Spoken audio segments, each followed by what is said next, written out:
Sir আমরা ডিসপ্লেতে প্রশ্নগুলো শো করছি। প্রথম প্রশ্ন, মোহাম্মদ হুমায়ুন কবির লিখেছেন, অদূরদর্শী বিনিয়োগ, সংশ্লিষ্ট কর্তৃপক্ষের তহবিল স্থানান্তর, সর্বোপরি তহবিল সংকটের কারণে দাবি পরিশোধে বিলম্ব হচ্ছে কোনো কোনো কোম্পানিতে, যা বীমা শিল্পের সামগ্রিক অগ্রযাত্রা ব্যাহত হচ্ছে।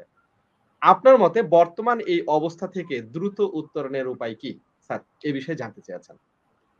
ধন্যবাদ। আসলে আমরা যদি আমাদের যেভাবে বিজনেস করার কথা সেভাবে যদি বিজনেস করি, আমার ইনভেস্টমেন্টটা যদিও ঝুঁকিপূর্ণ জায়গায় বিনিয়োগ হয়, আমার রিনিউয়ালটা যদি ঠিক আসে, আমার পারসিস্টেন্সি যদি ঠিক থাকে, আমি তো বলেছি যে আমি যখন গ্রাহকের দাবি পরিশোধ করতে ব্যর্থ হব বা দিব না বা তার সাথে যোগাযোগটা বিচ্ছিন্ন করব, আমার গ্রাহকে কিন্তু আমার উপরে আরো বেশি আস্থা হারিয়ে ফেলবে। আমার গ্রাহকের সাথে যোগাযোগ বাড়াতে হবে, তাদের মাথায় হাত রাখতে হবে, বলতে হবে যে না আমি ক্লেম দিব। আর সেই সাথে সাথে আমার যে বর্তমান যে বিজনেস আছে, আমি যে এখন যে রিনিউয়াল প্রিমিয়াম পাচ্ছি, আজকে রিনিউয়াল প্রিমিয়াম দিয়ে আমি কিন্তু আজকেই কিন্তু তার ওই গ্রাহককে আমার দাবি দিতে হচ্ছে না। এই যে আমার রিনিউয়াল প্রিমিয়ামের পারসিস্টেন্সি, আমার লাইফ ফান্ডকে নতুন করে গ্রো করা, এই জিনিসটুকু যত দ্রুত আমি করতে পারবো, আমার দাবি পরিশোধটাও কিন্তু তত বেশি আমি করতে পারবো।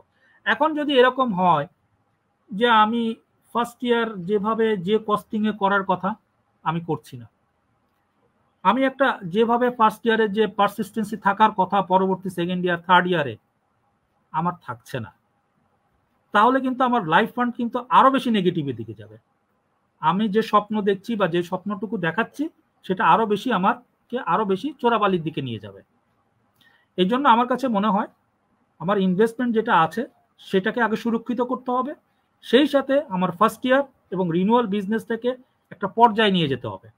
কাগজের ফার্স্ট ইয়ার বিজনেস হলে চলবে না, রিনিউয়াল সেকেন্ড ইয়ার হলে যে একটা ফার্স্ট ইয়ার আসলো রিনিউয়াল আসলো না, এটা আরো বেশি আমাদের কোম্পানিগুলোকে বিপদে ফেলে দিবে। অতএব এরকম কোনো কাজের সাথে নিজেকে সম্পৃক্ত করা যাবে না, প্রতিষ্ঠানও সম্পৃক্ত হবে না, এটাই আমরা প্রত্যাশা করি।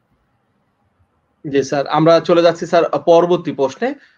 একজন প্রশ্ন স্যার এভাবে লিখেছেন, নূরে আলম লিখেছেন, ডাক্তাররা মৃত্যু দাবির ফর্মে স্বাক্ষর দিতে চায় না, সাফ জানিয়ে দেয় যে আমরা কোনো ইন্স্যুরেন্স কোম্পানির কাগজে স্বাক্ষর দিব না।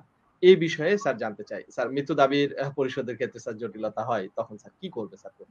আচ্ছা, আমি যারা আমার সহকর্মী ভাই ও বোনেরা আছেন, আমি তাদেরকে একটু আশ্বস্ত করতে চাই, গত 10 থেকে 15 দিন আগে আইডিয়ারে একটা দাবির উপরে একটা ওয়ার্কশপ মতো করেছিল। তো সেই ওয়ার্কশপের ভিতরে যে আমরা এই বিষয়টি উঠে এসছে, এটা হয়তো আমার মনে হয় যে কিছুদিনের মধ্যে একটা সার্কুলার আকারে আসবে, যে আমরা ম্যাচুরিটি আমরা যখন পলিসি করি তখনই যত রকমের ডকুমেন্ট লাগে আমরা নিয়ে নিব। প্রেক্ষাপটটা এরকম, আমার রেগুলেটরি বডি বা আমাদের এখনকার সকলের সময়ের দাবি যে ব্যাংক ম্যাচুরিটি হলে ডিপিএস, আমি পরের দিনে আমার ব্যাংকে যারা ফিনান্সিয়াল ভাবে সলভেন্ট কোম্পানি, আমার পরের দিনে আমার ডিপিএস আমার টাকা ম্যাচুরিটি হয়ে আসছে, ব্যাংক ইন্স্যুরেন্স একসময় আসবে। আমরা আশ্বস্ত এবং আমি আশাবাদী ইউএমপি তথ্য আপনারা যাচ্ছে প্রত্যেকটা কোম্পানির থেকে, একটা সময় আসবে ডোরে যে তোমার বলবে যে তোমার এই পলিসিটা ম্যাচুরিটি হচ্ছে, টাকা দাও। এটা একটা বিষয়।